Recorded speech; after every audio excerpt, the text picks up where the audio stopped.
profesora. ¿Llegaron todos? No, todavía no. Yo espero también. 5 minutitos. Qué diferencia, ¿no?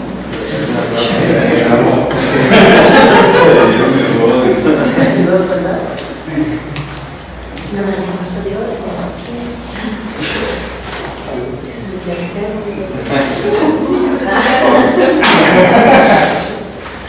Se corrió un chiste. No. Justo me acabo de mandar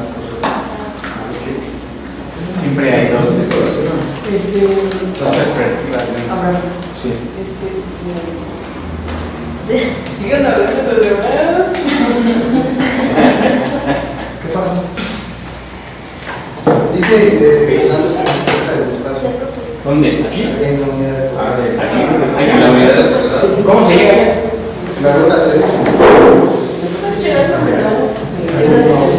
No, esa es una buena pregunta. ¿Cómo se llega? Pero aquí creo que la ruta 4. Pero no sé si. ¿Cuál? Llegas aquí a la universidad. La 4. La 3 de aquí del metro allá es la 10.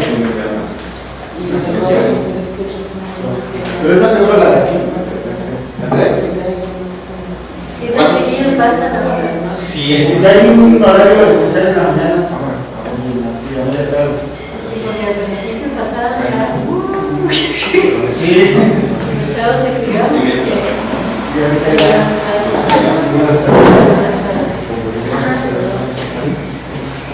Pero es una ruta 3, ¿no? Una 3 y te... Sí, ¿La 3? La 3 es exactamente la cosa. Sí, no sé.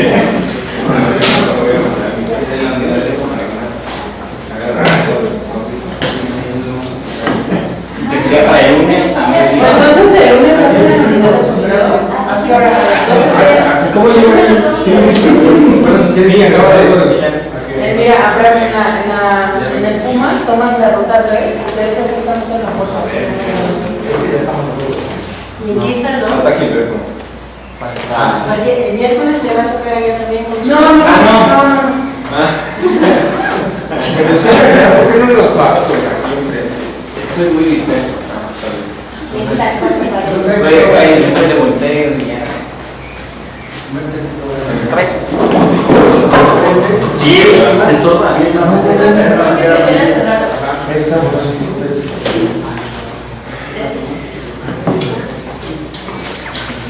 No, pero. A ver,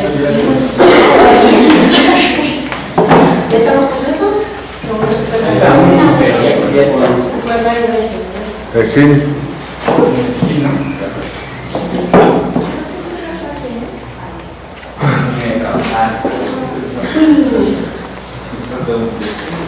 Comienzo no puedo presentar, editorialista, arqueóloga, de Bélgica, nos agrega de su fuera de los carros, cuidando con los pichotes. Llevo 36 años en México, trabajando en Costa de Golfos, en el Veracruz.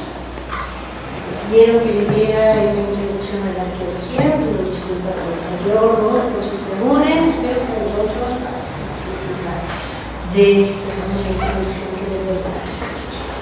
Son 4 módulos, no sé si se lo dijeron. Yo propongo 2 hoy como receso, de 2 minutos, y 2 el miércoles. La idea ahorita en la primera parte es hacer la definición de lo que es la arqueología y hacer como un repaso histórico de su ejercicio, de su marco teórico, sus marcos teóricos.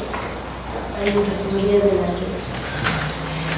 Después del receso sería presentarles las metodologías y las técnicas que son propias de la arqueología. Digamos que la arqueología se distingue de las ciencias antropológicas por usar metodologías muy particulares de excavación de superficies que pues, las otras disciplinas antropológicas no usan o no usan de la misma manera. El miércoles sería hacer un repaso de los grandes temas de la arqueología de México. Está muy enfocado hacia la arqueología de México porque al fin y fin y al cabo estamos en la UNAM.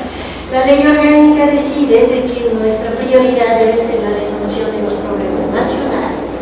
Entonces tiene bastante coherencia que les da en primer lugar de lo que sería el ejercicio arqueológico en México. Son 5 grandes temas, ya los veremos, como Mesoamérica, el origen del Estado, los que salieron de la arena, temas que no están resueltos, que siguen de vigencia hoy en día. Y el cuarto me parece interesante meterlo en un propedéutico que es el ejercicio profesional en México, específicamente su marco legal, que es probablemente único en el mundo. El ejercicio arqueológico fuera de México es muy diferente que el que es en México, debido a la Ley Federal de Monumentos, que enmarca completamente la manera en que podemos pretender hacer arqueología en México. Entonces es una situación muy particular que genera a veces conflictos de tipo profesional y ético, comparado con otras arqueologías en el mundo. Y hablar un poco sobre las aperturas laborales, las clásicas, tradicionales, que están enfocadas hacia una arqueología académica moderna, y las nuevas aperturas que serían en ámbitos de gestión, de turismo,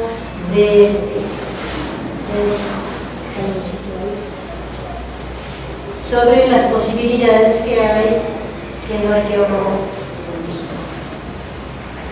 En cualquier momento están bienvenidos a interrumpirme, a hacerme preguntas o comentarios, críticas, si no me creen, ¿verdad? No pretendo tener la verdad absoluta y un aspecto que me parece de entrada relevante de la arqueología es que nos permite tener una visión de muy larga duración. Muy larga. Es un pequeño cuadro, no es formidable, pero da la idea. Desde el origen del Homo, digamos, Homo habilis, con lo menos que se distingue por hacer artefactos, que es la naturaleza propiamente del humano, arqueólogos, antropólogos, estudiamos el naturaleza humana. Lo podemos ubicar ahí casi rondando los 3 millones de años. Hasta la fecha. Entonces podemos tener a través de la arqueología una visión del devenir humano sobre 3 millones de años. Sin ninguna otra disciplina antropológica da ese tipo de perspectiva histórica y nos pone en proporción. Pues yo creo que ese es uno de los aspectos que la arqueología tiene como ventaja y que estamos viendo en las nuevas vertientes académicas, que estamos entrando en trabajos interdisciplinarios con biólogos, ecólogos, climatólogos, justamente para poder evaluar la presencia humana a través del tiempo sobre millones de años. Y de ahí también pues, van a derivar una serie de preguntas antropológicas. Por ejemplo, ya se puede ver que vivimos millones de años felices como cazadores y recolectores. Y para cuando aparece el Homo sapiens sapiens, que somos nosotros, no presumir más, los hombres sabios, sabios. Empieza el relajo. El hombre sabio sabio aparece 250.000 años antes del presente, aproximadamente. Al poco tiempo, para 10.000 antes del presente, se vuelve agricultor. Y en 3.000 antes del presente ya tenemos los primeros estados, en particular en nuestra raza. Entonces, el único parpadeo de un desarrollo humano, y eso es lo que estudia la arqueología, es específica. De la mayoría de las ramas de antropología, salvo los antropólogos físicos, que también se meten en problemas de desarrollo físico, cognitivo, cognitivo y todo. La mayor parte del estudio antropológico y lingüístico es, de veras, una fracción ínfima de lo que representa la humanidad. Es lo bonito, es el aporte, yo creo, importante de la arqueología es esa capacidad de dar una visión de la relación. En términos de qué es la arqueología, prefiero hablar de sus objetivos más que de una definición, y esos son objetivos para mí.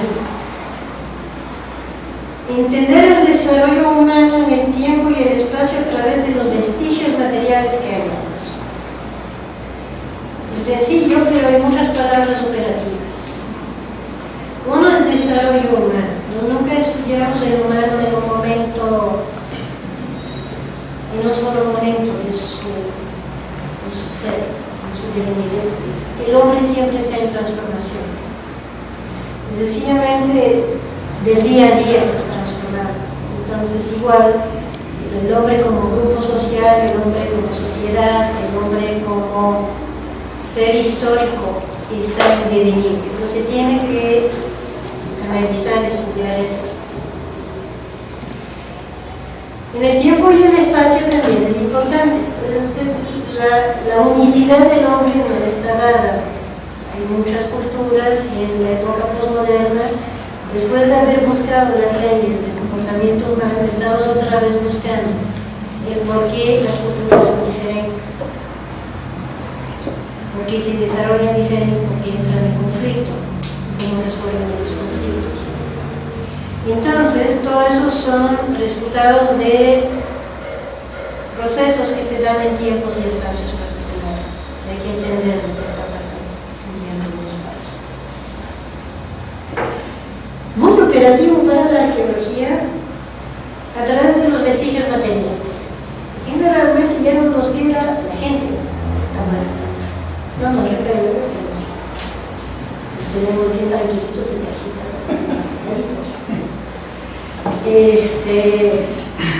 pero también el material no es el hombre. Tenemos que entender el hombre a través del material. Entonces, todo un reto. Todo el trabajo del arqueólogo es lograr entender qué quieren decir los materiales, sacar el jugo a los materiales para entender qué muestran el hombre. Y esos materiales, por definición, son incompletos. Por eso pongo como última palabra los materiales que hallamos. Porque de lo que quedó al momento que dejaron ahí las cosas, lo que nosotros recuperamos, y entre más atrás en el tiempo, menos vamos a recuperar, por el deterioro natural del paso del tiempo, y también porque entre más atrás vamos, menos es el corpus material que generaba la gente. Encontrar una hacha de Homo habilis, se encuentra escura, de todo, vida, ya la existe, como los de Atapuerca, no tienen ahí el Excalibur.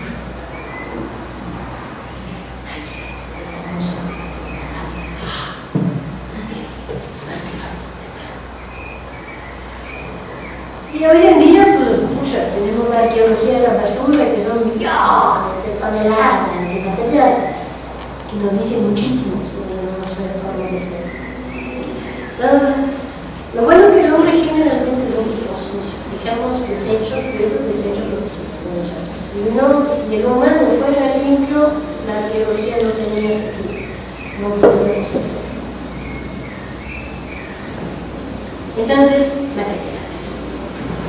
Y como último elemento, cuando hablo de desarrollo, lo quiero desligar necesariamente de un concepto evolutivo. Puede ser una narración, es un acontecer. No debe estar necesariamente visto en un marco teórica fuerte de la evolución. Algunos lo hacen dentro del marco teórico de la evolución, otros lo hacen dentro de narrativas propias. Uno hace su propia historia y la rehace. ¿Qué son los vestigios materiales? Yo no hablo de vestigios materiales. De hecho, voy a contabilizar 6 clases de vestigios materiales. Históricamente, los que más tempranamente se han entendido como objetos de la arqueología son los artefactos, los productos hechos por el hombre. Y puede ser de todo, pueden ser piedra, cerámica, concha, vidrio, metal, ahorita plástico, resina, que sea, no sé, todas las cosas raras que estamos hablando. Y pueden ser utilitarios, artísticos, rituales, pueden ser completos al origen de la arqueología de los que tienen completitos. Ahorita ya estamos completos cuando encontramos un pedacito. Y hoy en día también, aparte del artefacto, nos interesan los desechos de la producción. No es el artefacto lo que queda después de que lo hayan hecho. Que entró como materiales vivos.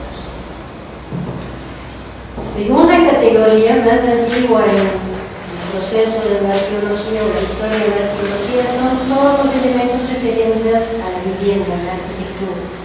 Desde los abrigos rocosos, a las tiendas de campaña, a los jacales, a una arquitectura plena de casas, palacios, pirámides, que estamos en México. Y esto ya se amplió más recientemente, en los años 80 para acá, como áreas de actividad. No es tanto la casa en sí, sino espacios donde se llevan a cabo actividades que pueden estar fuera, en un solar, junto a un yacimiento de materia prima, junto a un manantial. Áreas de actividad son lugares usados recurrentemente por el hombre y el mismo uso recurrente de ese lugar va a dejar una huella humana. Se puede estudiar. Tercero, también de mucho alcurnia en la arqueología, los visibles. No los artefactos, no las construcciones, cosas que hace el hombre, sino cosas que deja el hombre de sí mismo, o de lo que come, o de lo que usa, que podrían ser de sus humanos, animales, vegetales y minerales. Los humanos pues, nos ayudan para entender cosas como fenómenos de evolución, de parentesco. Hay rasgos óseos que indican similitudes a nivel genético familiar.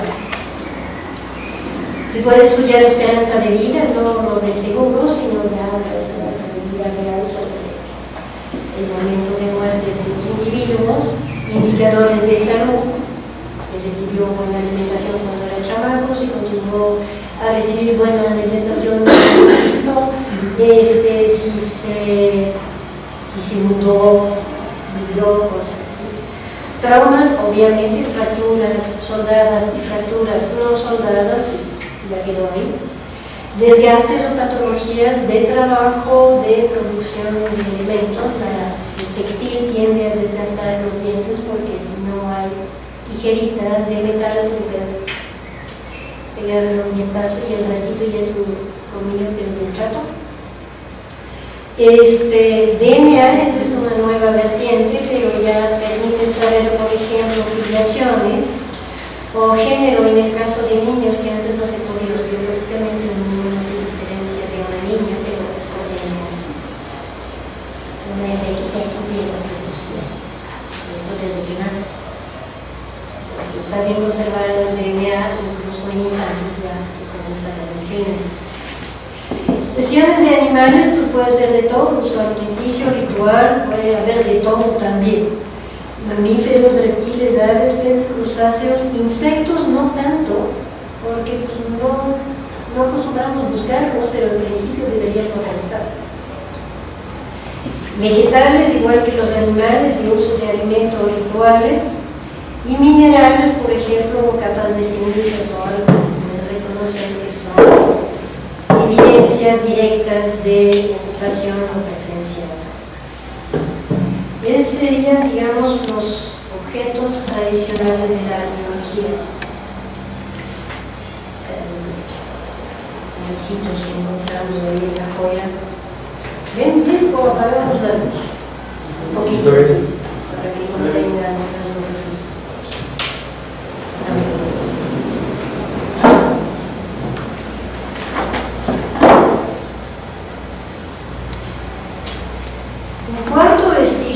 también tradicional es el indirecto. ¿Por qué le llaman indirecto? Porque son representaciones en objetos, en arquitectura, en superficies naturales, que se pueden estudiar desde la historia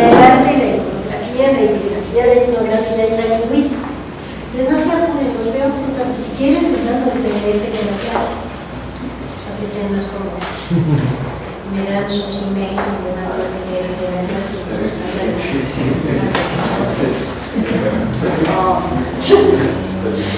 Esos son ejemplos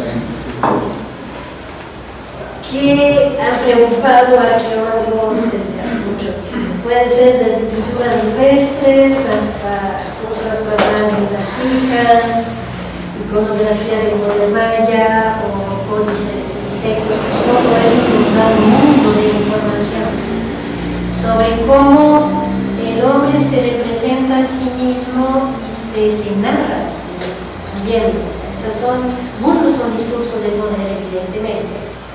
Otros son discursos de identidad. Y ahorita en la arqueología postmoderna se ha redescubierto todo eso. En la nueva arqueología todo eso había quedado relegado como cosas de poca importancia, pero gracias al postmodernismo se volvió a poner de moda, entonces da gusto. Los nuevos materiales arqueológicos que ya dependen de la existencia de una tecnología moderna para poderlos ver, analizar, identificar, son los materiales invisibles. Por ejemplo, cambios de estratos o residuos en suelo de artefactos. No los ves, estás excavando. Tienes que anticipar que ahí podrían estar. Si estás en el piso de un abrigo rocoso, estás en el piso de una casa, dices, bueno, aquí deben haber hecho cosas. Pues aquí me conviene empezar a hacer un muestreo de todos esos pisos sistemáticos para ver si queda algo en esos pisos. Está en un rincón, está en otro rincón, y cómo se asocian los materiales que están sobre ese piso que puedo ver. Entonces eso ya digamos que ya es la arqueología más reciente y también de más alto nivel, ¿no? Siglo XIX les varía. Un hermoso templo, lo vaciaron, hay cosas, pero los residuos no los analizaron. Entonces, justamente en la arqueología moderna se está viendo todo eso y estamos sacando mucho más información que sencillamente el piso. Y cada uno de los residuos particulares requiere una toma de muestra particular. Uno se tiene que levantar en papel, y otros se tienen que levantar en aluminio, y otros se pueden levantar en plástico. Y uno se tiene que mantener sin apachurrarse porque si no se destruye. Entonces, según lo que tú quieres, lo que tú piensas que va a salir, tienes que tomar la muestra. Entonces, a veces terminas tomando el mismo lugar, 4 o 5 muestras cada uno con su propia cajita, como para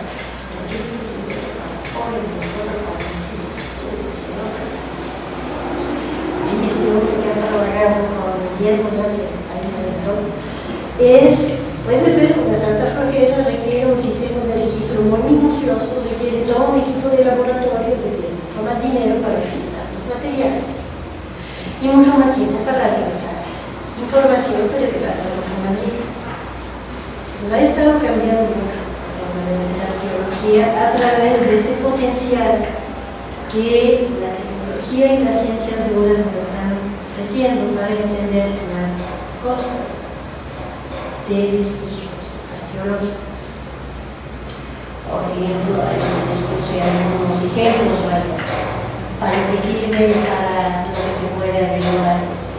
Todo eso, pues, por ejemplo, elementos, domesticación, paleoclimatología, alimentación, áreas de actividad, si están bañados en microorganismos, también se tienen que ver con el microscopio. Entonces, da una posibilidad formidable, pero hace más compleja la práctica de la arqueología. Más recientemente, ya se podría decir casi en el final del siglo XX, apareció un nuevo material, el percibido. Pues ni siquiera tiene ya que estar modificado, tocado por el hombre, pero si forma parte del entorno humano, si es un referente parte de su mundo. Entonces pongo dos ejemplos. Está, por ejemplo, el Ayers Rock en Australia, que es el lugar sagrado para los aborígenes australianos. En la foto se ve que es así, un hito en el paisaje que significa algo, que es un referente para ellos. No lo han modificado, no lo han tocado, pero es parte de su percepción de su mundo, su hito. Entonces, igual, es parte de su sociedad. Siendo parte de su sociedad, es parte de la arqueología. Para eso, cosas como eso se abordan desde la arqueología del paisaje. Luego pongo espacios, pero también entornos, porque hay elementos de nuestro entorno que no son sagrados, pero que también nos delimitan nuestra vida. Lo han vivido todos. No sé si viven de ciudad, ¿cómo están de la ciudad? La mayoría, no. Ahorita te hago una pregunta en tu caso. Los que viven en la ciudad probablemente se han dado cuenta que a medida que han ido creciendo, ha ido agrandando el perímetro donde pueden moverse. Desde de su casa a la escuela, igual que a la tienda y al súper compartimental y cosas así, que a la casa de la amiguita y pensar que había un perímetro. A medida que crecen, ese perímetro se agranda. Y cuando se van de su casa y empiezan a trabajar, se generan un nuevo perímetro. En los que viven aquí en el DF, por mucho que sean móviles, estoy segura que hay partes del DF donde jamás han metido un pie y donde probablemente jamás van a meter un pie. Entonces tienen un mapa mental de la ciudad que algunas partes están perfectamente percibidas y entendidas como un espacio vital dentro de la ciudad y otras que es así como una abstracción de delegaciones que aprendiste todavía a saber por X razón no por lo que parece. Pero es una abstracción, no forma parte de tu entorno. Y los que viven en el campo debe ser lo mismo. Debe estar el pueblo, los solares también. Vas creciendo, puedes ir desde el solar a la milpa, al área, al pueblo vecino, a una peregrinación donde vas por caminos muy conocidos hasta un punto y vuelta, aunque sea 800 kilómetros, no importa. Está el camino de la peregrinación que te lleva y te da de vuelta, pero no te hablo de ese camino, es el camino de la peregrinación. El espacio de allá afuera no es un espacio apropiado. Entonces, ese entorno también te va limitando tu forma de interactuar. Y eso genera patrones que en la arqueología en principio deberíamos poder reconocer. ¿Qué es un barrio? ¿Qué son las comunidades? ¿Qué son las rutas efectivas de interacción? Porque están los gises maravillosos que te pueden calcular cuáles son los caminos más probables, porque son los menos empinados y cosas así.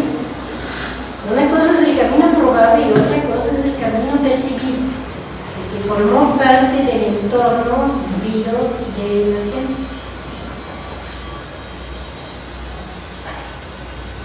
Y esos son mapas mentales. Porque tú puedes caminar hasta un punto, pero todavía tienes el mapa mental del entorno, pero ya no vas ahí. Entonces son los vestigios materiales invisibles, que no han sido modificados por el hombre, pero que también podemos estudiar por la realidad de la evidencia en la tierra que también. Eso sería más o menos el guión ahorita para agarrarlos de la manita por lo que es las transformaciones dentro de los conceptos teóricos de la arqueología. Me los voy a llevar así por partes, empezando con la pre-arqueología que sigue existiendo hoy en día, y ahí te pongo la para-arqueología. Y ahí los voy a llevar de la manita lo que es siglo XIX, primera mitad del XX, luego segunda mitad del XX, la nueva arqueología. Y luego ya lo que sería finales del 20 y 21 con todas las vertientes modernas que se están empezando a formalizar y concretar ahora. ¿Qué es la pre-arqueología? Entonces, antes de que la arqueología se conformara como ciencia, un quehacer académico, ya existe desde casi los inicios de los sistemas estatales. Entonces, parte de una preocupación de grupos de poder.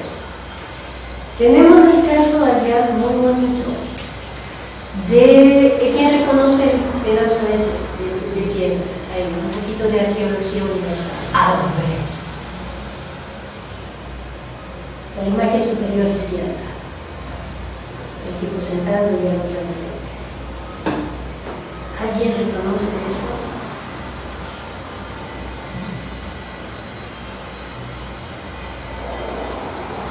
¿No? Es la columna de la ley de Hammurabi. Es el primer código legal babilónico. Es una columna, él está arriba, es Hammurabi frente a los llanos, entonces tiene todos los contratos. Y ya incluye ese de no robarás, cosas. Y ese es del viejo imperio babilónico. Entonces hay una serie de broncas ahí como hasta hoy en día. El Oriente no es exactamente un lugar de conflictos. Y bueno, pasa una cosa y luego hay un nuevo imperio babilónico casi 2000 años después. Bastante tiempo. Y ahí Nabónido, del nuevo reinado babilónico, dice: chicos, me van a buscar. Es un proyecto arqueológico. Me van a buscar el lugar del templo de Shamash, de mi ancestro.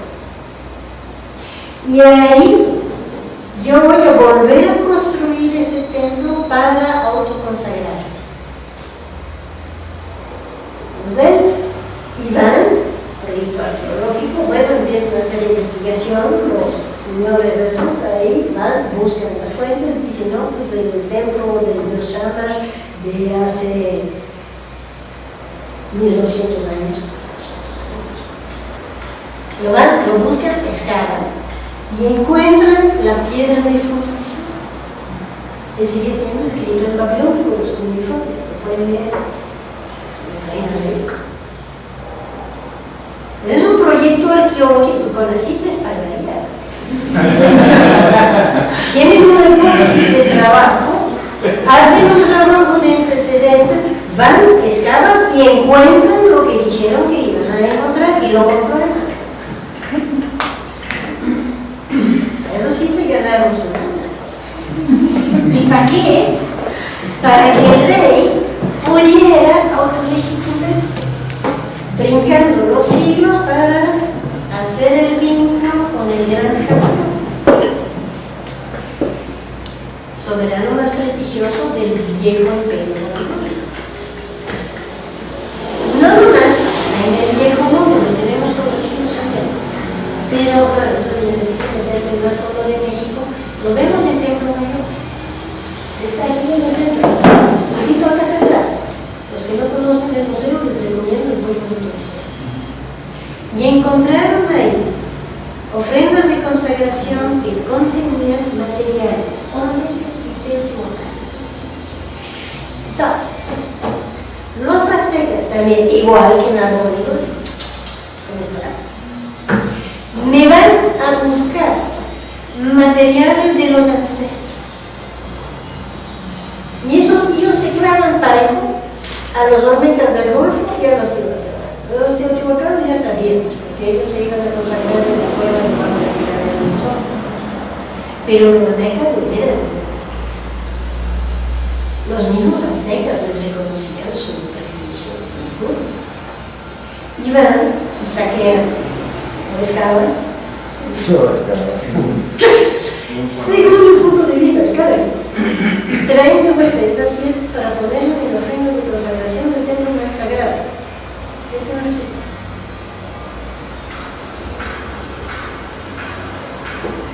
De ahí brincamos hasta el origen de la arqueología propiamente dicho como un quehacer académico. Y eso ya nos manda siglo XVII y XVIII. Lo tenemos entre los antiguarios y los exploradores. Hay una parte del romanticismo.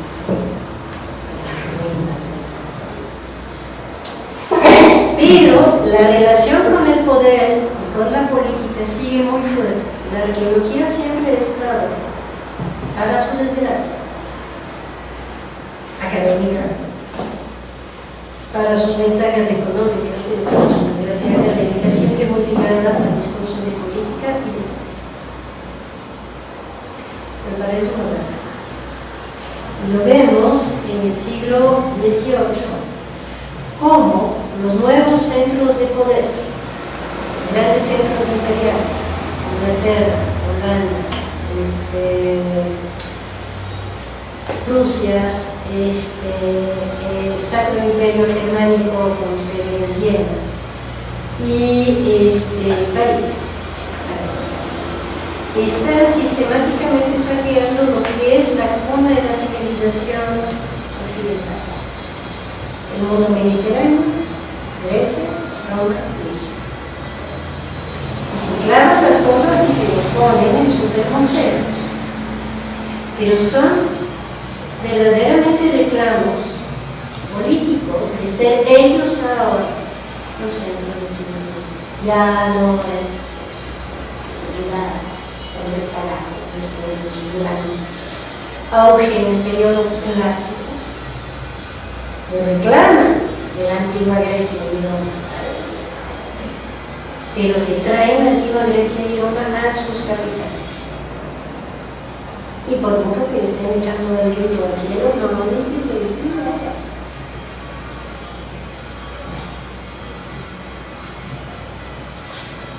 La visión de los vencedores. Toda la historia es una historia de la visión de los vencedores. Entonces, desde el inicio, existe una estrecha relación entre objetos de antigüedad y política. Y eso lo vamos a ver hasta ahora. Y la lógica, o más bien, la premisa de ella es el que posee un pasado, posee un futuro. Y poseer el pasado puede ser una cosa, pero también puede ser un reclamo perfectamente ideal. Una y otra vez en el mundo, conquistadores han destruido los documentos anteriores y han reescrito la historia para decir que ellos son descendientes de los dioses y los legítimos dueños del mundo. La historia es identidad. Gran parte de la independencia mexicana es la creación de una identidad nacional utilizando el esquema de la arqueología.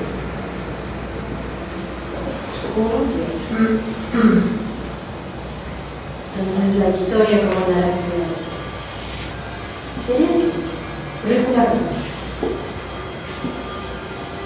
Y la historia como identidad, que estamos ahorita viendo esos reclamos antigubernamentales donde los grupos indígenas, subordinados, minoritarios están reclamándose de una historia para sustentar su propia identidad.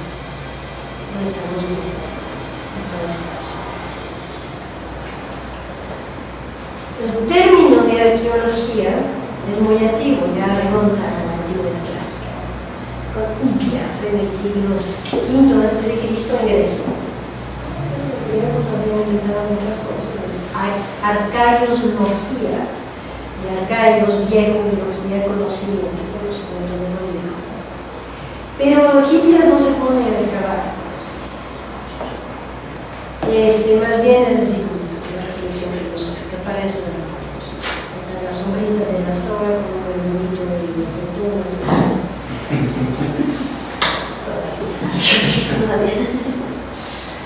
Varón, 5 siglos más tarde, los dejo que lo lean, es muy interesante. Uno piensa que descubre cosas nuevas, pero cuando empieza a hacer sus antecedentes, se da cuenta que mucho ya está hecho. Bien, ¿qué nos dice Varón?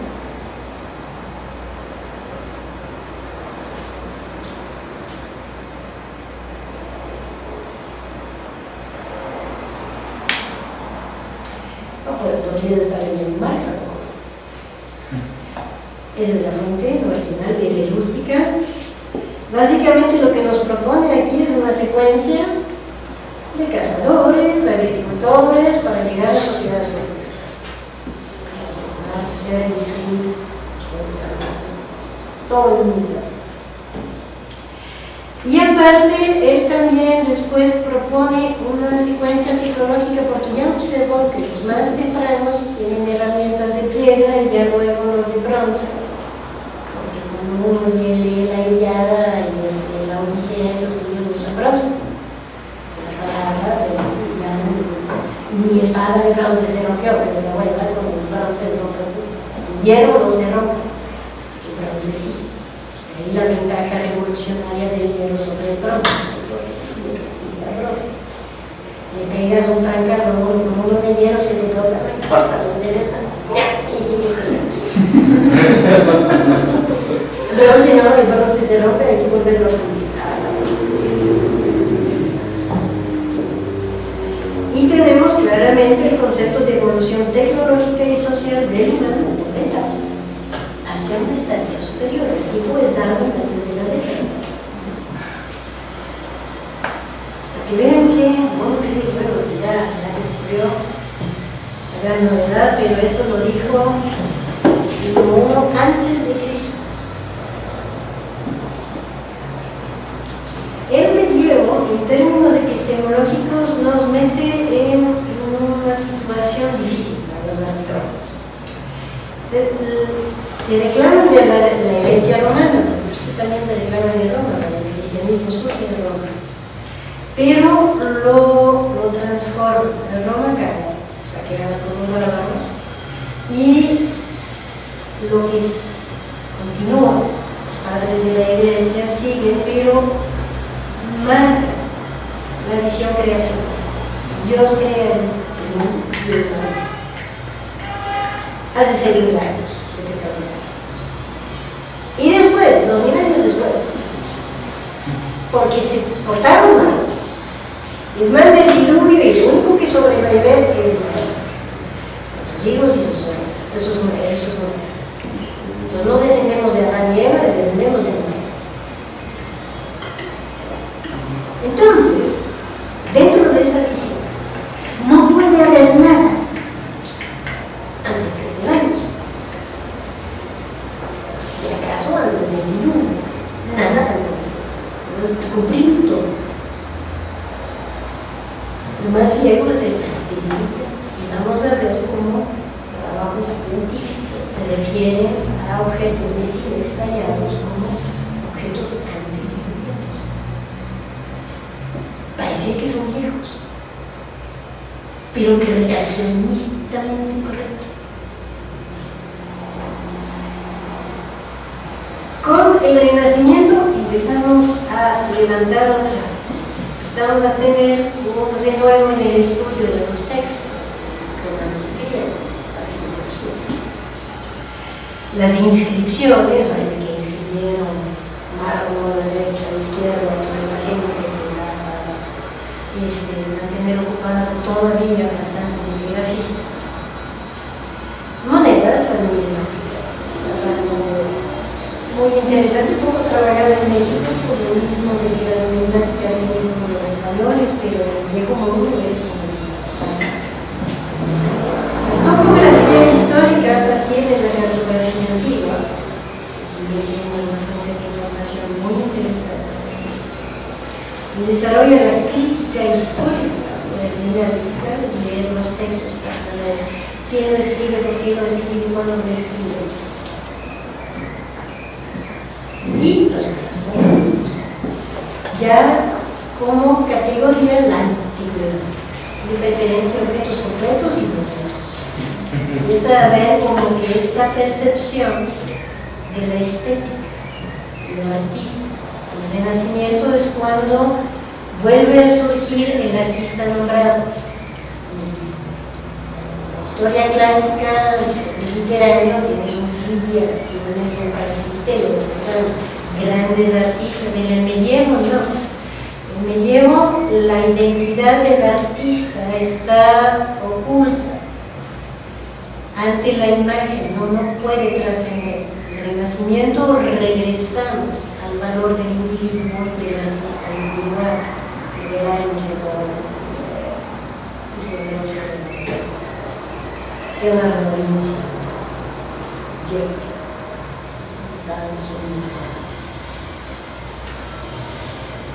Y también nos volvemos serios.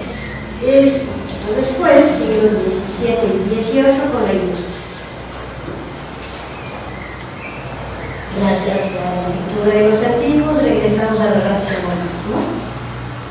Se establece el empirismo, el positivismo, la época del neoclasicismo, los edificios de poder con sus columnas griegas, sus frontones, sus virtudes. Que va en contra del creacionismo de la clase. Es el inicio de la revolución industrial. De hecho, ya empieza en el medievo. En el aspecto tecnológico, el medievo es un periodo muy interesante. En el aspecto conceptual, hay problemas, pero en el aspecto tecnológico hay muchas cosas nuevas. Entonces, sí se puede decir que la revolución industrial empieza ya tan temprano. Empieza a haber reflexiones sobre el concepto de cultura para los que. Aquí les recuerdan esos nombres: Newton, Descartes, Kant, Voltaire y Rousseau. La filosofía antigua. A ver. Newton. Está fácil. Primero. Las leyes de la gravedad. Bueno, no, la gravedad no. ¿sí? Pero más bien las leyes de la dinámica, de la reacción, entonces, las leyes del movimiento. Oye, la gravedad es publicar y avanzar en los movimientos. Descartes, que dijo la gran frase de Descartes, el racionalismo. ¿Quién se produce? Sí, corrido del Rousseau, pienso que no existe. Kant, ¿a qué le gusta Kant?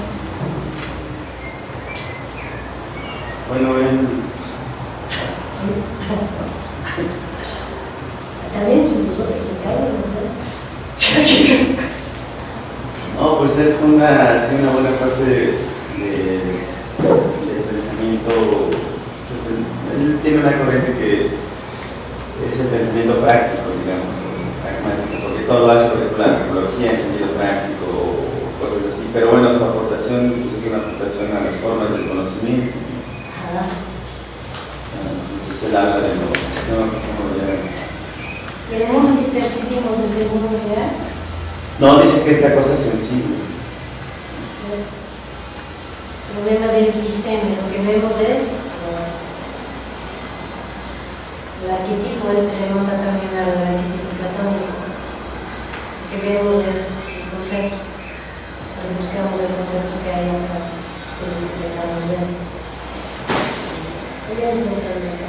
Voltaire.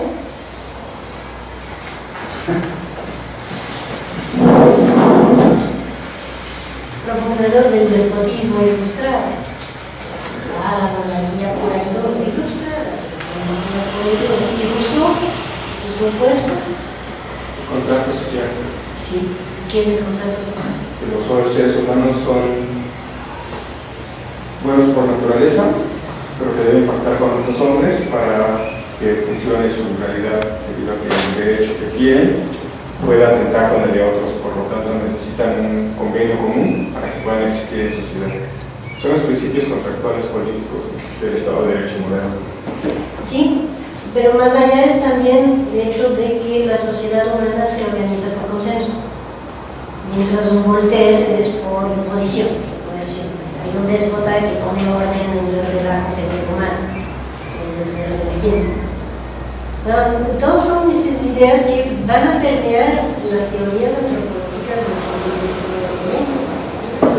Se lo debemos a esos tipos, entonces es bueno refrescarse un poquito y no quedarse con esos nombres del siglo, de los siglos más recientes. Son ideas que ya venían desde muy atrás.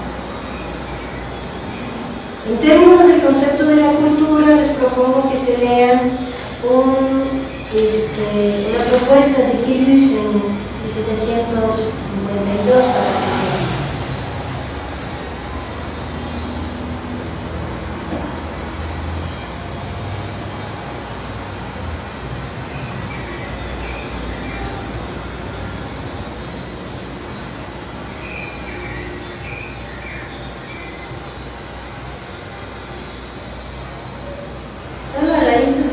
de cultura.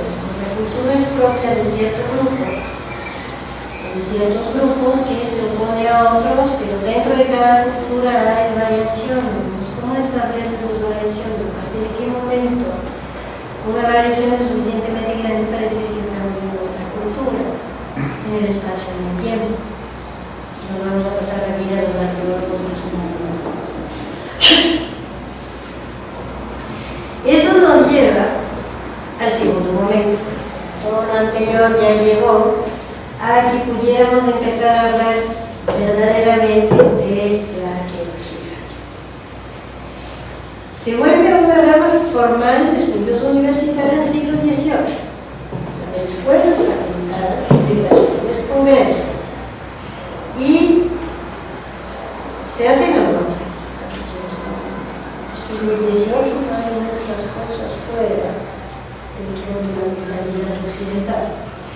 Y es parte de los estudios históricos. Se construyen los museos, los más antiguos de París y de Londres. Empieza el estudio sistemático de sitio, empiezan las excavaciones. ¿Cuáles creen que sean las primeras excavaciones?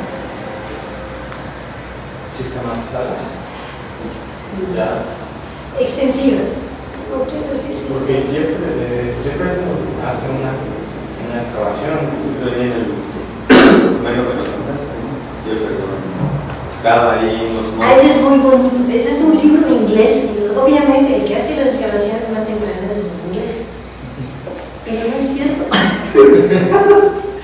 Esa es, por ejemplo, la narrativa del poder. El libro es de inglés. Obviamente te va a decir que la traducción de Inglaterra. Pero bastante antes. Ya estaban excavando, bueno, aquí debía haber cosas, pero Pompeyi y Herculano, casi le ganan por 50 años. 50 años no es malo, es la diferencia entre el y el bueno. Entonces, eso sí me hizo reír. Eso lo voy a decir en la clase que lo pongo en la vida. Podríamos, y hay una diferencia, eso sí, están las excavaciones de lo que es Basin Mediterráneo, que está muy enfocado a lo que son los vestigios monumentales que siguen teniendo en el medio de su ciudad. Sí. El Partenón sigue estando allá en medio de Atenas, y el Coliseo sigue estando allá en medio de Roma, nunca se fue, siempre vivieron con él. Entonces, esa percepción de las ruinas monumentales nunca la perdieron en el ámbito mediterráneo. Mientras en el norte de Europa era como que otra clase, sí estaban los castillos de los nómadas, de los cruzados, pero ya más antes habían desaparecido, o eran cosas que no se podían relacionar directamente a civilizaciones conocidas por la historia, como los grupos de megalitos o de esos túmulos que se sabía que eran de los antiguos. Y tenían en el paisaje sagrado medieval todavía ideas, ¿no? Es que ahí igual que aquí, ¿no? En los montículos canta el gallo y hay una campana de oro y sale el chal negro, igual.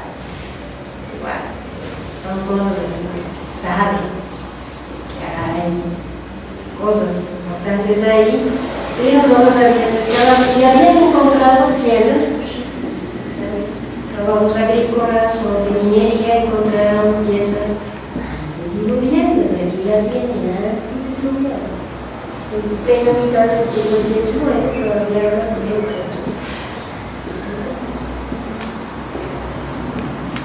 Los rayitos. Los que saben de arqueología saben que a la obsidiana, aquí los mexicanos les dicen los rayitos, y dicen que la obsidiana es la petrificación del rayo. Lo mismo dicen en Europa los siglos. No sé de dónde viene la idea o si los dos desarrollaron esa idea de manera independiente, no lo sé. Por ejemplo, el sílex cuando se golpea pues genera chispas, ¿no? Pero la obsidiana no. La obsidiana sí está relacionada sí, con el rayo. Dicen que porque cuando cae el rayo, el chai golpea el suelo y afloran las obsidianas, pues se llaman chayes. Pues sí, pero la idea es muy parecida.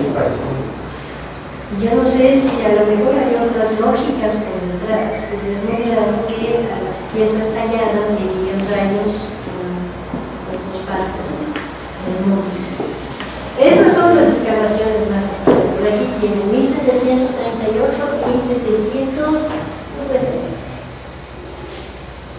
Pompeyi y Herculano. ¿Tiene actividad? Ah, sí, igual que aquí en Popo y Colima. Sí, todavía el canijo. Pero en términos de excavación, bastante fácil. Tenían las fuentes históricas. Estaba Plinio, que estuvo registrando ahí como periodista y hasta se murió después de la silicosis o algo así. Pero alcanzó a escribirlo, entonces sabían dónde estaba Herculano Pompeyo, porque había incluso un testigo ocular que vivió en la bahía Muralla, estaba ahí, y los dos pueblos quedaron totalmente sepultados por la erupción del Vesubio en tal año de gobierno de tal emperador. ¿Qué más quieres? Sí, ¿no? Entonces lo que fueron ahí empezaron a quitar la ceniza. Todo lo que no era ceniza era vestigio. No cuesta tanto trabajo, te puedes ir de largo, porque digamos que estratigráficamente es sencillo. Quitas la ceniza y encuentras el sitio y los vestigios, porque ese sí es el factor Pompeyo. La gente quedó atorada en lo que estaba haciendo tan rápido que los trastes estaban en su lugar, la comida sobre la fogata, el perro amarrado y la gente pues empezando a llegar hasta la calle. Es decir, fue el colapso inmediato con conservación impecable. Esos son excepcionales. Son contextos de veras de sueño para un arqueólogo, pero son muy poco frecuentes. Pero bueno, eso les permitió muy poco tiempo alcanzar excavaciones extensivas que representan toda la forma de vida en la República Romana. Es extremadamente moderno. No sé si han tenido la oportunidad de llegar a conocer alguno de esos sitios, pero es un sistema hidráulico, tiene repartición de agua, desagües de aguas negras, calzadas con andador, con aceras, con pasos a desnivel para que pasen los peatones, hay sistemas de alumbrado público, es impresionante. Están las tabernas en las esquinas, igual que lo que está el biblioteco, está el verdulero y hasta dice, esa es la verdulería para comer mochita, algo así, ¿no?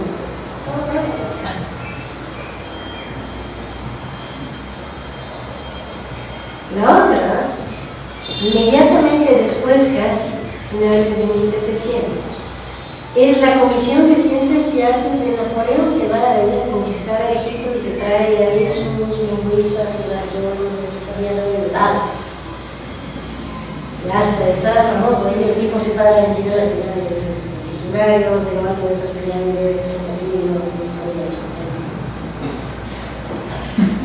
y ahí es lo mismo.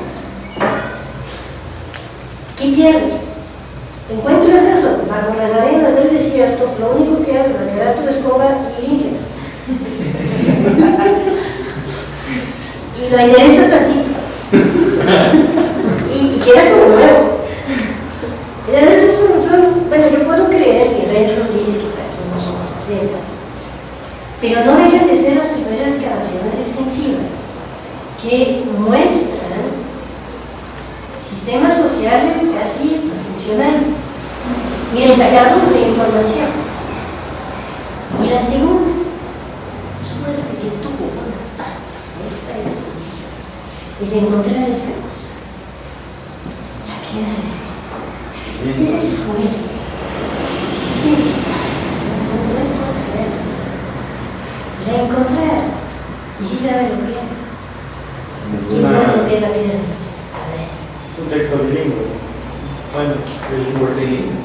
Son 3 registros, que hay arriba, que hay en medio, que hay abajo. Escritura con informe. ¿De dónde están? ¿No? Escritura con informe arriba. No, está en medio, ¿no? No es cuneiforme. Cuneiforme es en Mesopotamia, Mesopotamia, sí. que usan los egipcios. Eso se llama jeroglífico. Contando jeroglífico.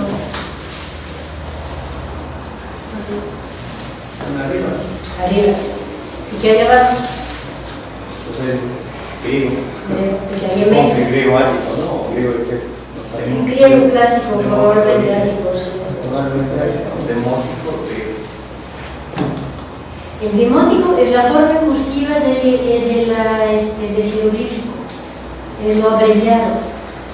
Entonces tienen 3 veces el mismo texto, el jeroglífico formalito, diríamos la letra de imprenta, el demótico que es la manuscrita, y luego el mismo texto en griego.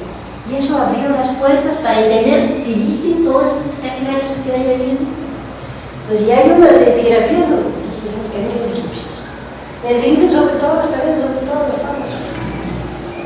Y esa es una novedad que tenemos, una novedad, igual que los mapas. Esa es suerte. Ven otra vez que es suerte. Pero de ahí quiere decir que a partir del siglo XVIII ya se pone una traducción por lo que es la historia egipcia. Entrando al siglo XIX, ya somos una ciencia. La ciencia de la naturaleza, ya no hablamos del antediluviano, la ciudad anterior, no lideramos el negacionismo, empieza a haber geología. La geología ya nos marca que son las secuencias geológicas asociadas a elementos como los dinosaurios, etc. Entonces ya empieza a creer el 20 que probablemente hay cosas del mundo. Hay cátedras, Alemania 10 cátedras, ya estamos anticipando el nacionalsocialismo del siglo XX. En Gran Bretaña, Francia, hay publicaciones ya, las revistas indizadas ya existen en este momento. Y lo que marca la diferencia entre la arqueología como ciencia y cualquier cosa que no es arqueología es que más que el objeto lo que nos interesa es el contexto en el que lo encontramos. Esa es arqueología como ciencia. Mientras son objetos, es pre-arqueología. Y se empiezan a sistematizar ya, claramente, métodos de clasificación y escalación. Aquí tienen ya los primeros revistas indizadas, catálogos, ya hay interpretaciones. Seguimos construyendo museos, ya entraron los cursos, y pues bien, hacen bien. Y encontramos la primera teoría arqueológica. Se marca en el siglo XVIII y es histórica. Básicamente, se trata de buscar los sitios de los que hablan las fuentes históricas, al directo. Tienen las fuentes romanas, van a los sitios romanos. Tienen las fuentes griegas, van a los sitios griegos, tienen las fuentes egipcias. Tienen los que pronto empiezan a trabajar con informes, se meten en los mesopotámicos. Segundo momento, cuesta más trabajo de las civilizaciones que no tienen escritura. Surge el concepto de protohistoria. ¿Qué es la protohistoria? ¿Qué son las civilizaciones protohistóricas? Es que no tienen escritura. Esas son las prehistóricas. Protohistóricas. Es otra cosa. Tampoco tienen escritura, pero ¿por qué a unos le dicen pre y a otros le dicen proto? Porque estaban preocupados por... ¿No? El signo era una tipo de escritura primitiva de la era de Siglo XVIII, no, es cuando empiezan a asociar las herramientas con restos de fauna extinta. No, bueno, no son los... Es cuando ocurre eso, pero no tiene que ver con protohistoria. Protohistoria son aquellos grupos de los que hablan los que sí tienen historia. Entonces, los romanos y los griegos hablan de los celtas. Pues los celtas es un grupo protohistórico, ellos no tienen idioma, bueno, no tienen escritura, pero hay información de los romanos y los griegos sobre ellos. Están en la narrativa. Están en la narrativa. En Mesopotamia hay igual hay grupos periféricos como los esquitas y todo, de los que hablan las fuentes. Esos son los grupos protohistóricos.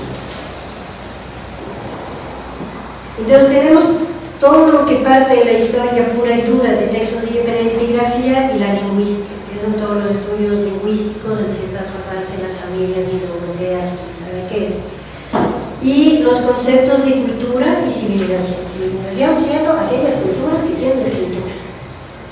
Pero son una visión muy occidentalista. Ese fue uno de los criterios que más nos pasó a torcer para Mesoamérica, porque consideraban que no había escritura en la mayoría de las culturas mesoamericanas. Los mayas, y por eso los mayas fueron los griegos del mundo, que tienen escritura, que la gente sepa. Pero Teotihuacán no. Y son conceptos completamente impuestos desde el siglo. Y a la par de la historia viene la historia del arte. Todavía en esa época, como anticuarianismo y coleccionismo, ¿sí? Formaliza la historia del arte como un trabajo serio hasta el siglo XIX. Es importante porque nos empezamos a hacer de buenos métodos y vamos a transformar propios para la arqueología. La excavación, nos chutamos la metodología estratigráfica de la geología. Entonces ya también es una forma seria de ciencia. La estratigrafía, que es la secuencia de capas diferenciables estratigráficamente, bueno, según su textura, sedimento, formación, origen, y lo que traen adentro, los fósiles diagnósticos. Esas son herramientas de la geología que nos chupamos los arqueólogos y aplicamos. En vez de hablar de las amonitas, o en vez de hablar de los namus, para decir que hay capas abajo y capas arriba, nosotros vamos a empezar a decir pues, que hay herramientas de piedra, bronce y metal, o que hay tiestos de un tipo 1 y luego tiestos de un tipo 2 y luego tiestos de un tipo 3. Esos son fósiles diagnósticos, son elementos que nos quitamos descaradamente de la geología. La otra es la clasificación, porque obviamente puedes abrir sitios en Egipto y en Roma, en Grecia, y empiezas a encontrar materiales de metal, de cerámica, de pacanos, de vidrio, los tienes que empezar a clasificar. No los puedes fijar todos en una bola. Entonces empiezan a hacer clasificaciones taxonómicas, tipológicas y evolutivas. En la taxonomía ya teníamos el binario, el animal, vital y mineral. Entonces eso me induce a hacer el paquete de metales, el paquete de cerámica, el paquete de mármol, el paquete de minerales. La tipología es diferente de la clasificación, en que implica una jerarquía. Hay una filiación, uno deriva del otro y se pueden agrupar con una lógica evolutiva. Unos ejemplos. Samson, Christian Thomson, le encargan de poner orden en el Museo Nacional de Dinamarca. Se van a las bodegas y les dan un cuchara de cosas. Y él lo hace bajo un concepto de desarrollo tecnológico. De aquí todos los cosas que de aquí toda la herramienta tecnológica y aquí toda la herramienta de hielo. Y lo que va con la piedra aquí, lo que va con el bronce aquí. 1826 sienta las bases.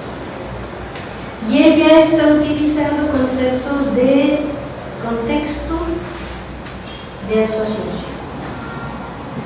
Y eso lo pongo en grande. El contexto cerrado es uno de los que seguimos manejando los arqueólogos, es un mundo secreto, al principio del siglo XIX. Lo que es importante para la arqueología es saber qué objeto va con cuál. ¿Cómo podemos interpretar un conjunto de objetos que funcionen en un mismo momento, en un lugar y en un espacio, en un momento? El concepto de contexto cerrado muchas veces viene de los entierros, porque es práctico. Tienes un hoyo en el suelo, muerto tiene su ajuar funerario y todo lo que le ponen al muerto ese estaba vigente en el momento que lo entierran. Pueden ser objetos más antiguos de lo que era él, puede ser la espada de su papá o de su abuelo, pero no deja de ser un objeto que estaba vigente en el momento del evento. Conceptualmente es muy importante, pero lo seguimos utilizando como arqueólogos y lo que hacemos casi todo el tiempo es tratar de definir qué objetos van con qué otro objeto.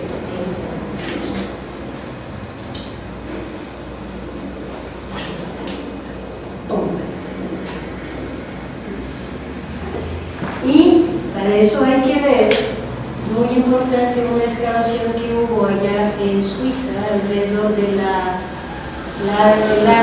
de Alstadt, una gran orilla del lago, que fue utilizada desde el Neolítico, pero no encontraron miles de entierros, con ajuares funerarios que abarcan desde la época del bronce hasta la época del metal.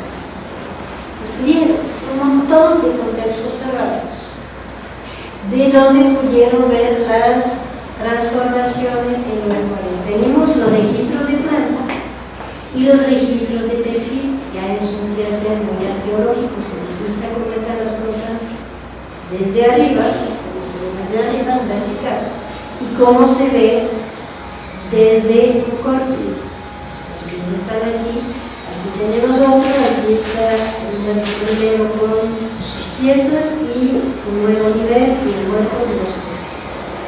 Hoy en día ya no nos hacemos tan concretos, pero básicamente eso ya son registros arqueológicos serios en planta y en perfil. En los métodos de excavación, cuando ya se acerca uno a edificios mayores, ya 1692 ya marcan las dos posibilidades típicas que seguimos usando. La trinchera, o sea, le entras con un canal siquiera, 1 metro, 2 metros de ancho, le entras para conocer la estratigrafía. O el cuadrante, tienes un montículo más o menos circular y le cortas una rebanada de 1/4. Ahí también conoce la estratigrafía. ¿Por qué lo hacen? Que ya se dieron color de que dentro de esos tubos, como le dicen, hay ofrendas. Y ofrendas bonitas, con piezas de metal y de oro, que lo usan los celtas durante muchos años, y también entierran a sus reyes. Entonces son grandes ofrendas de carruajes. El jefe sobre su cama suntuaria con su carruaje, sus caballos sacrificados ahí, y piezas de bronce, de metal, de oro,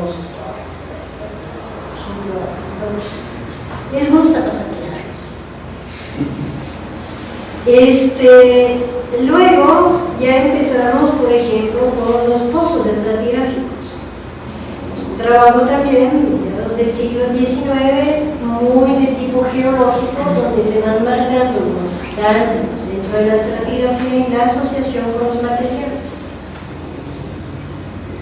Tenemos una excavación estratigráfica aquí del Mississippi, donde vemos el perfil y la planta. Hay un montículo que estamos viendo, hay aparentemente una ofrenda de consagración que está recubierta por una capa negra. Encima de la capa negra ponen una capa de muertos, aquí nos tienen la cabecita, los metecitos de la se tapa, ponen otra capa, otra hilera de muertitos, otra capa, luego elementos cerámicos, lo cierran y a cierto momento, después del uso de ese edificio, hacen un llampo aquí y ponen un muerto mortacado acá. Son como los viejos. Sí. Ese es Dixon. Ese es en Estados Unidos. Pero es el mismo sistema de excavación, donde ya hay registros de perfil de planta. En el siglo XIX, cuando empezamos a agarrar de ingeniería y geografía. Primero era de la biología y de la geología, ahorita nos vamos con los ingenieros y los geólogos. Todo lo que es topografía, cartografía, empezamos a hablar para la arqueología. Los ingenieros recuperamos lo que es la ubicación de recursos naturales, minerales, acuáticos, agrícolas, forestales. Y los ingenieros van a recuperar donde están las ruinas, que normalmente son 3 puntitos, dos abajo y una arriba. En los planos antiguos del siglo XIX son ruinas. Seguramente los habrás visto en la historia. La teoría moderna ya empezamos a estar en el siglo XX.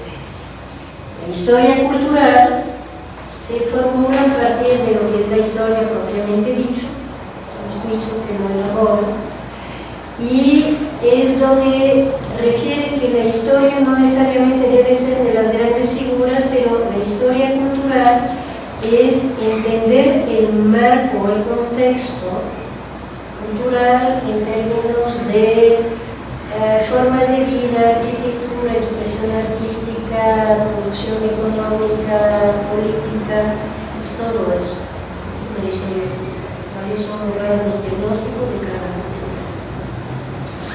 El materialismo histórico va a impactar muy fuertemente en todo el siglo XX, con Gordon Childe en Europa y luego aquí, cuando llega a los años 60, que es la Escuela de Arqueología Latinoamericana.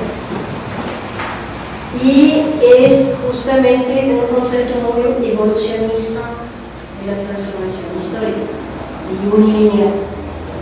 Lo primitivo a la sociedad nazista, al desarrollo del capitalismo para terminar en el comunismo final. Muy evolucionista, pero sigue siendo una herramienta muy potente para revisar el material arqueológico. De la lingüística, Ludwig Strauss entra en el estructuralismo en la antropología, que también se utiliza en la arqueología. Los sistemas, las estructuras, las formas culturales. De la antropología americana, pero influenciada por la escuela alemana de Franz Boas Gröber, empezamos a ver lo que es el concepto de cultura desde el punto de vista etnológico en la escuela americana. Y ahí va a ser central ese personaje de Julian Stewart. Tenemos eso nos lleva, les recuerdo que eso fue el primer momento de la historia cultural, aunque ya existen esos nuevos modelos, todavía no trascienden hasta básicamente la segunda mitad del siglo XX. Durante todo el XIX y primera del XX, la arqueología es el estudio del objeto en su asociación con otros objetos para una reconstrucción histórica, básicamente para entender la historia cultural. Lo que pasamos nuestro tiempo a hacer es la descripción y la enumeración de elementos diagnósticos. Y el mecanismo más solicitado es el concepto de difusión. Uno tiene una buena idea y esa idea empieza a difundirse. La agricultura, el Estado, surge en una cuna y se distribuye en todo el país. Unos por coerción, los otros por consenso, pero básicamente es un proceso de difusión.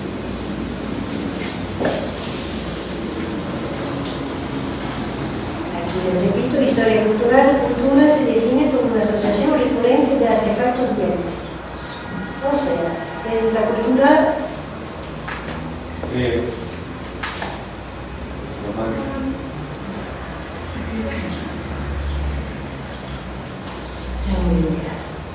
a ese nivel no hay. Entonces vamos a los pero digamos a ese nivel. Tenemos también ya los primeros estudios que se van a meter con elementos ecológicos. Esa es la propuesta en 25 de la difusión de la agricultura desde lo que sería la parte norte de Mesopotamia hacia 6000 a.C. por el área de balcánico, todo el centro norte de Europa y hacia abajo. Esa distribución siguiendo lo que son los terrenos de los terrenos de deposición eólica muy ligeritos, tierra negra, que se pueden trabajar sin necesidad de arado. Es todavía una agricultura incipiente, trabaja con comarcas igual que aquí, entonces no hace falta moldear la tierra, puedes con el puro palito tener un hueco donde poner tus semillas, etc. Entonces ya es una primera idea de ver elementos diagnósticos difusionistamente desde un centro de origen hacia una evolución lineal y ya asociar a elementos ecológicos, ciertos tipos de terrenos.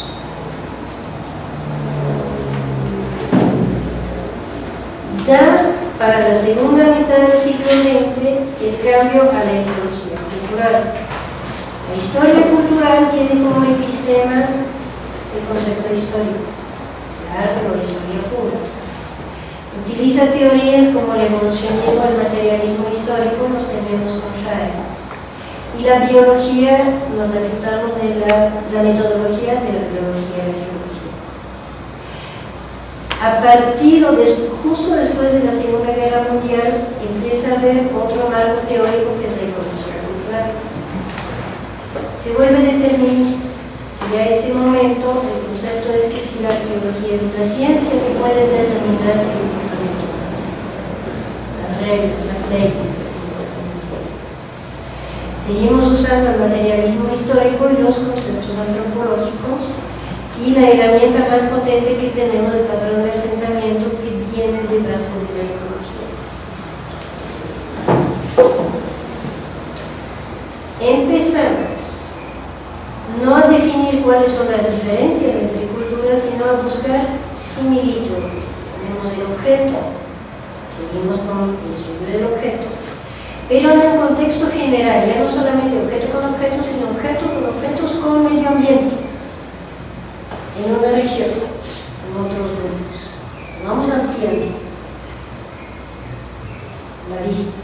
Objetos, digamos, objeto con objetos, a objetos, contexto con objetos, objetos, con otros objetos, en su contexto ecológico y regional. Ya no queremos hacer descripción, sino explicar los procesos. Y el mecanismo que empiezan a trabajar es el desarrollo local dentro de un sistema cerrado. Si un subsistema cambia, va a desencadenar un cambio en los demás subsistemas y eso es lo que explica el porqué del cambio social. Hay que ver cuál es el factor que empieza a impulsar el primer cambio en el sistema, porque el sistema busca al equilibrio. En un momento que se desequilibra un sistema, va a desencadenar un cambio. Y lo que es interesante es sus conceptos. En ese sistema, ellos consideran que el impulso del cambio tiene que ser ajeno. Debe ser un factor ajeno a la voluntad humana. Generalmente es un problema ecológico. Demográfica, no alcanza la comida, hay un cambio climático, lo que sea, pero es ajeno al grupo humano. El grupo humano responde al cambio, no lo origina en esos momentos. Ya los modelos, otra vez nos ocupamos del concepto de las ciencias duras de otra gente, se introduce el modelo pinfordiano de pero trae a la arqueología. El modelo hipotético deductivo hay que enunciar una hipótesis y ir a campo para comprobarla de acuerdo a un programa de contrastación particular. Nos chutamos teoría de la cibernética, la teoría de sistemas que usa Frank, de la economía, nos gusta la bibliografía, en geografía el lugar central, en economía la segunda periferia, y en biología la etología de esos cambios se pueden explicar porque debido al mal uso que hizo el gobierno alemán de la información arqueológica en aras de defender la superioridad de la raza germánica como dominadores del mundo, con una superioridad cultural y racial muy sustentada en evidencia antropológica, arqueológica y rechazo hacia el marco del concepto de historia cultural que lo permitió. Y la idea era de llegar a una arqueología objetiva que permitiría de explicar el comportamiento humano en general. Y es el momento también, después de todos esos descubrimientos que se hacen durante la Segunda Guerra Mundial, de que el hombre domina la naturaleza. La ciencia le va a resolver todos los problemas. La medicina, la ingeniería, la física, todo. Ya no habrá problema. Lo que tengamos de problema lo va a resolver así. Era muy la idea. Y en ese aspecto, dice, bueno, la arqueología es la antropología, es la ciencia que permite entender el comportamiento. Entonces, si entendemos el comportamiento humano, podremos evitar de que haya otra desguerra posible. ¿Sí? Y hay un montón de lana para la antropología en Estados Unidos en ese momento, porque justamente prometían que iban a descubrir la ley del comportamiento humano. Y cualquier político mataría para controlar la ley del comportamiento humano. ¿Quién ha leído Isaac Asimov, La Fundación Nuclear? Sus clásicos. ¿Sí saben quién es Asimov? ¿Quién es el personaje central? Ese texto no lo leí. No lo has leído. La idea es que Harry Seldon es un matemático que deriva las leyes del comportamiento humano por la población general. No puede predecir lo que va a hacer el individuo, pero sí puede predecir estadísticamente lo que va a hacer la población. Y está siendo peleado por el gobierno imperial, y está siendo atraído por los grupos rebeldes que no quieren que se vaya con el imperio. Es Fundación Imperio de Isaac Asimov. La historia, la figura que nunca aparece, bueno, habla de él, nunca aparece, es Harry Seldon, un matemático que descubrió la estadística para predecir el comportamiento.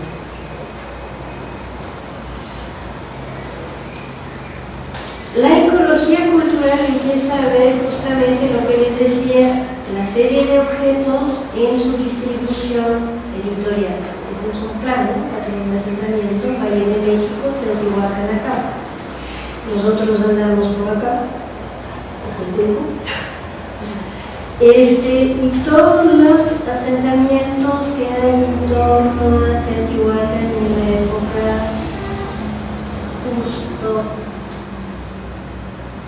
previa al término de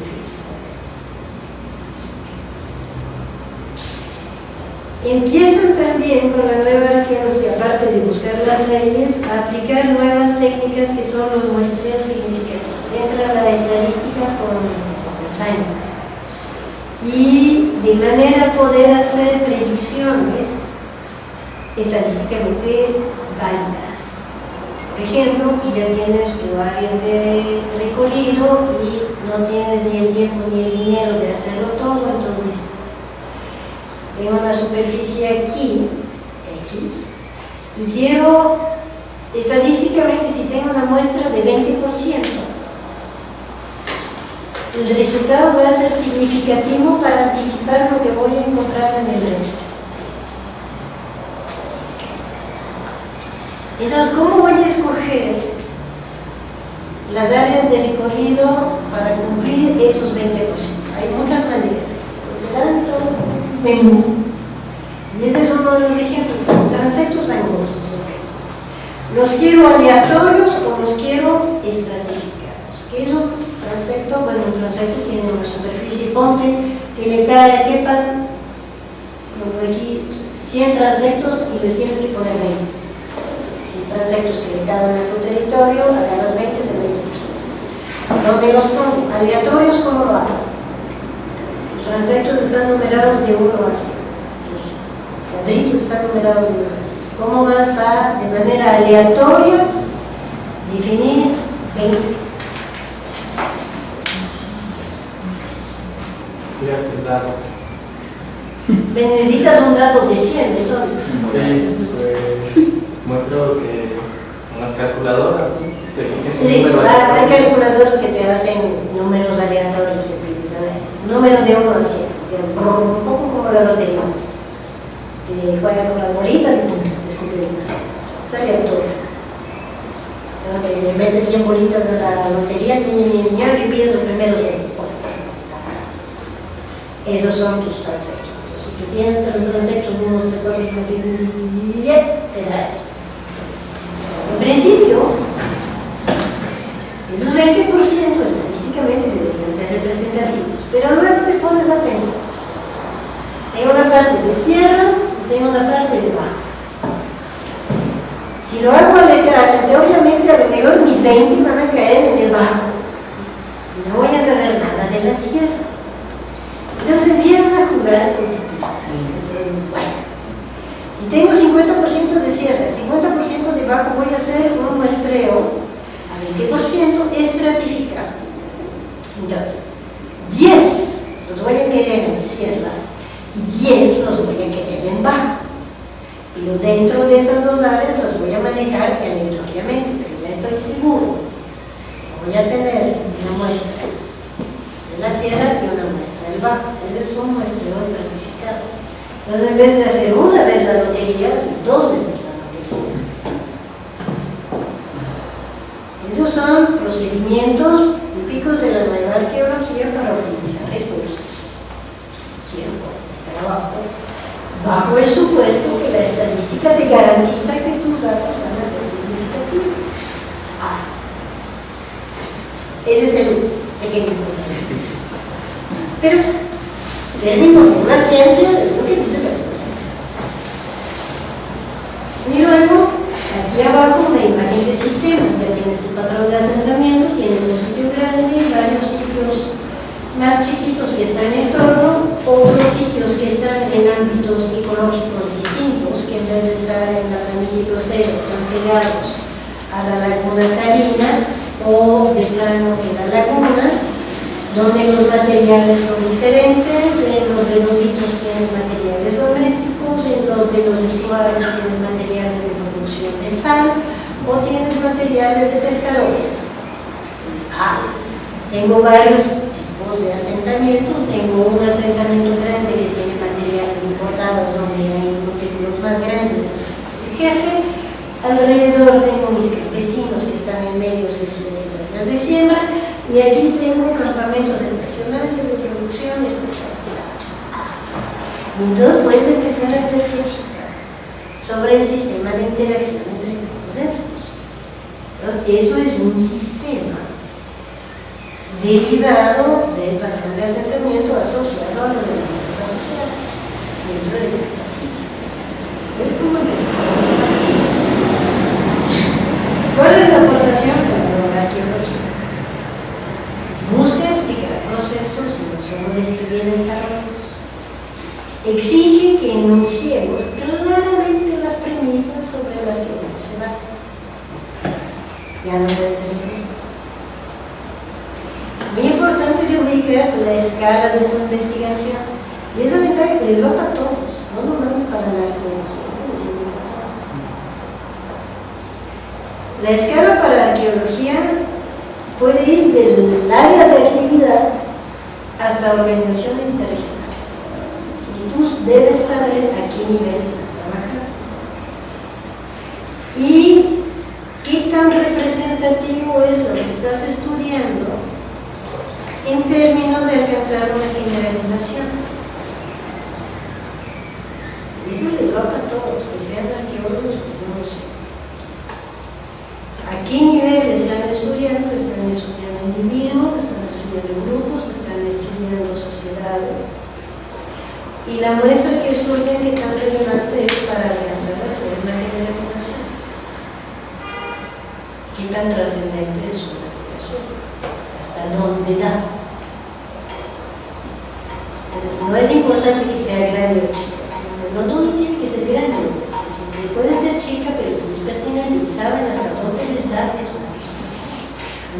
pueden pedir más de lo que les puedo dar, porque ahí ya hay un error de investigación. Para nosotros, pues, el contexto más que el objeto es fuente de información. Cambia la prioridad. Vamos a tener mucha ecología, estudios botánicos, residuos en pisos y en los objetos mismos. Y en lo horizontal trabajamos desde patrón de asentamiento, desde áreas de actividad a sitios y regiones completas, más que trabajar en vertical. Y finalmente, ya, algo moderno. Nos llega muy tarde, porque toda la filosofía y la sociología, ay, descubrieron que los modernismos están cambiando sí. Todo eso surge de algunos de los 30 y 40 más desde los 60. Que ya, apenas en los 90 los arqueólogos descubrimos gente como el proteína, sí, nos llega muy tarde, ¿sí? Y hay un problema político, porque antes no podía. Lo vamos a ver en la historia más bien también de vida y del sistema legal, pero apenas de los 90 ya con los reclamos indígenas aquí en México es donde puede haber un estudio de la voz del otro.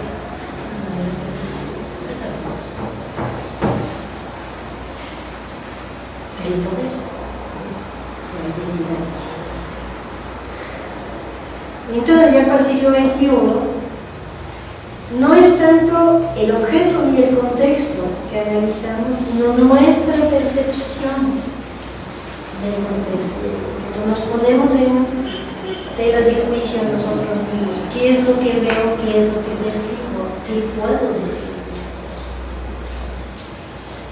Y los mecanismos, hay dos grandes vertientes. El mecanismo de agencia, que analiza lo que son preferencias personales o culturales, otra vez que regresan a un contexto histórico, cronológico, espacial muy particular, o los que siguen en la vertiente nomotética, los de la teoría de la complejidad, que creen que de veras se puede entender el comportamiento humano en un marco científico dentro de un sistema.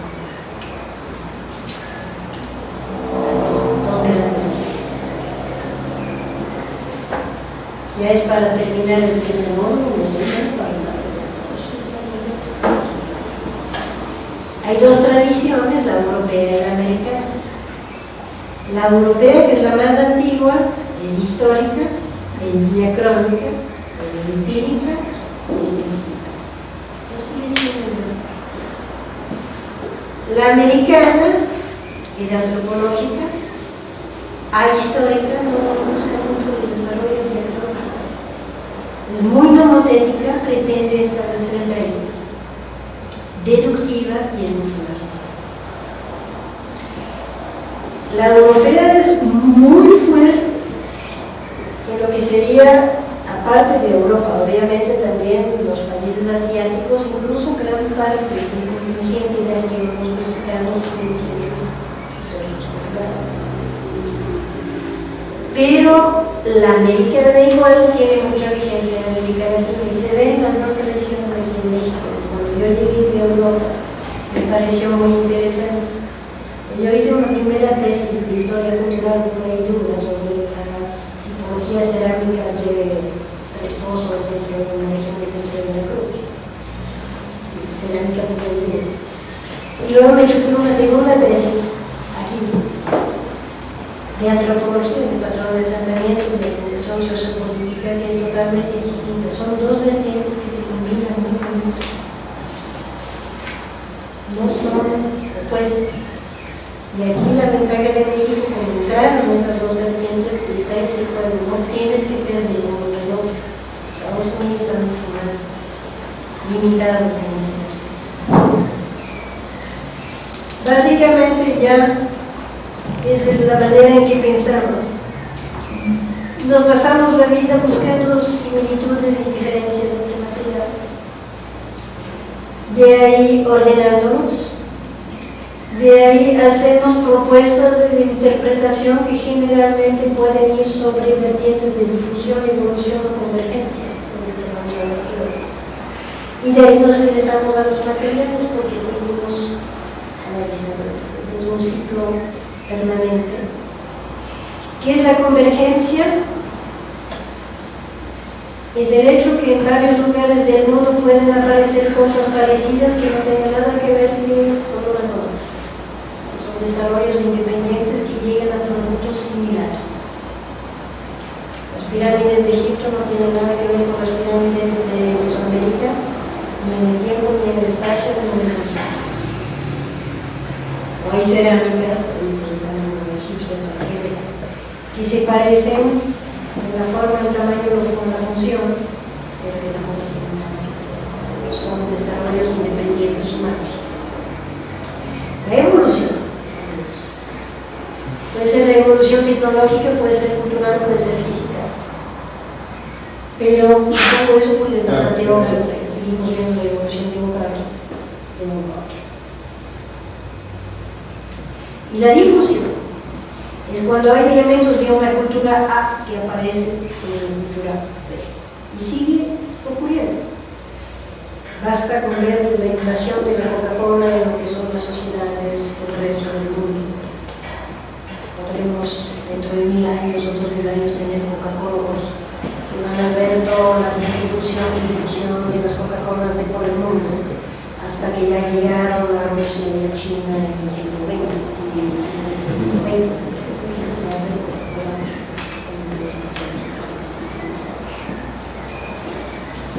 Entonces, la arqueología estudiar el hombre a través de los vestigios materiales, sin perder nunca de vista que los objetos no son humanos y que los vestigios que estudiamos son humanos. Grandes limitaciones de la arqueología.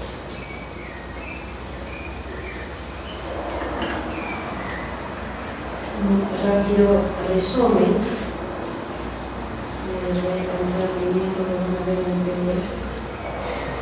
La historia cultural sigue siendo vigente para lugares donde no hay ninguna información accesible, es la tarea. Hay que establecer la secuencia de los materiales diagnósticos, cuáles son los límites de distribución de esos conjuntos.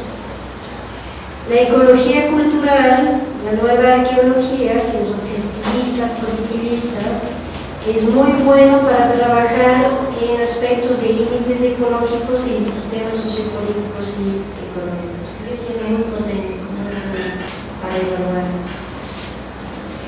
En las vertientes más recientes tenemos todo lo que es la vertiente EMIC, propiamente dicho, que ve la fenomenología de la agencia, y la neocientífica, que se vierte sobre modelos de complejidad y o de teorevolución.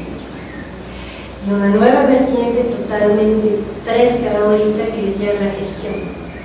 No la gestión en el sistema tradicional de los sitios arqueológicos, sino ya la gestión cultural, sobre el patrimonio y divulgación de cultura. Acuérdense, uno asocia objetos, el otro ya maneja el objeto con su contexto ecológico y las relaciones entre ellos. La tercera vertiente busca el significado y la percepción del contexto. Y los neocientíficos siguen buscando esos modelos.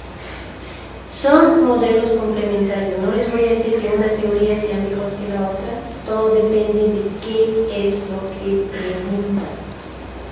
La pregunta es la que va a definir la teoría que ustedes van a utilizar. Y les da la imagen, les dejo que la lean.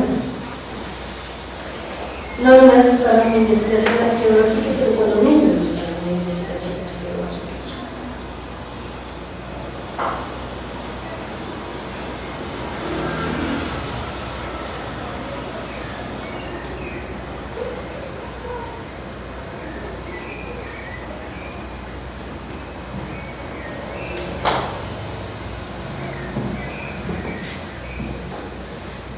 preguntas? Bien. Son... sí, vamos bien, exactamente. Vemos a las 6, ¿cómo vamos a las 6?